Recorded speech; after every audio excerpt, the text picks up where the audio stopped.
আসসালামু আলাইকুম রহমতুল্লাহি বারাকাতু। ভিউয়ার কেমন আছেন সবাই?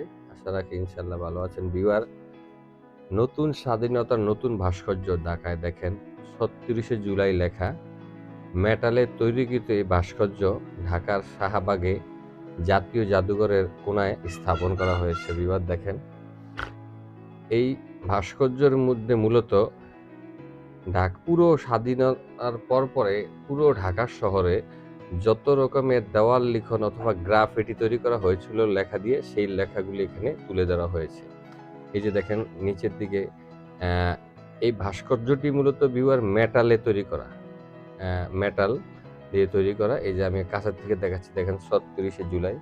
এই যে দেখেন বন্দিশালার ওই তারা কি ফিরিবে আজ, কত তরুণ অরুণ গেছে।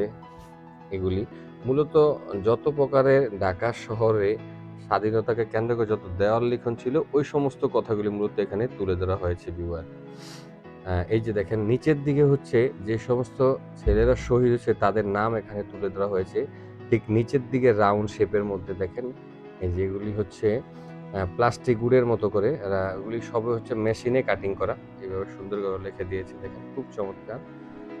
এই প্রথম বাংলাদেশে জাতীয়ভাবে ঢাকা শহরের শাহবাগের মোড়ে জাতীয় জাদুঘরের কোণায় এই ভাস্কর্যটি স্থাপন করা হয়েছে। আমি চলার পথে যখন আমার চোখে পড়লো, তখন আমি একটু ভিডিও ধারণ করে আপনাদেরকে শেয়ার করার চেষ্টা করলাম। দেশ বিদেশে যারাই দেখেন সবাই শেয়ার করবেন, লাইক দিবেন এবং কমেন্টস করবেন। ওকে ভিউয়ার, আসসালামু আলাইকুম। পরবর্তীতে আরো ভিডিও নিয়ে হাজির হয়ে যাবো। সেই পর্যন্ত ভালো থাকেন।